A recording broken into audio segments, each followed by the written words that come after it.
পরমের diary YouTube চ্যানেলে আপনাদেরকে অনেক অনেক স্বাগত জানাই। আজকের গল্প এক সিংহ ও এক চাষি। এক যে ছিল চাষি, তার গোয়াল ঘরে অনেকগুলি গরু ছিল।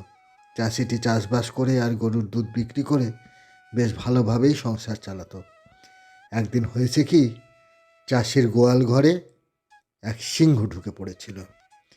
চাষি সিংহটাকে ধরবার জন্যে গোয়াল ঘরের দরজার শিকল তুলে দিল।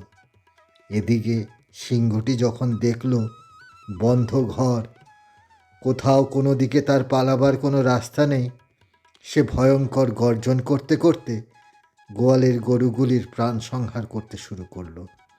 চাষি যখন বুঝল সিংহকে সে ধরতে পারছে না, মাঝখান থেকে শুধু তার গরুগুলি মারা পড়ছে, তখন সে তাড়াতাড়ি ঘরের দরজা খুলে দিল।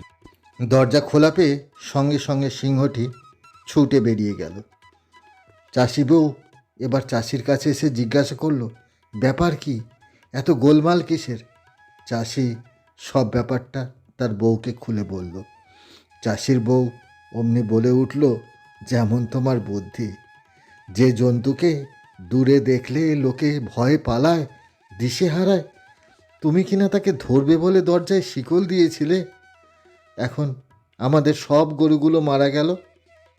দরজা খোলা থাকলে একটা গরু যেত। যেমন বুদ্ধি তেমনই শিক্ষা হয়েছে তোমার। এই গল্পটির উপদেশ হলো, নিজের ওজন বুঝে কাজ করতে হয়। নমস্কার। কাল দেখা হচ্ছে আবার একটা নতুন গল্প নিয়ে। ততক্ষণ ভালো থাকবেন, সুস্থ থাকবেন।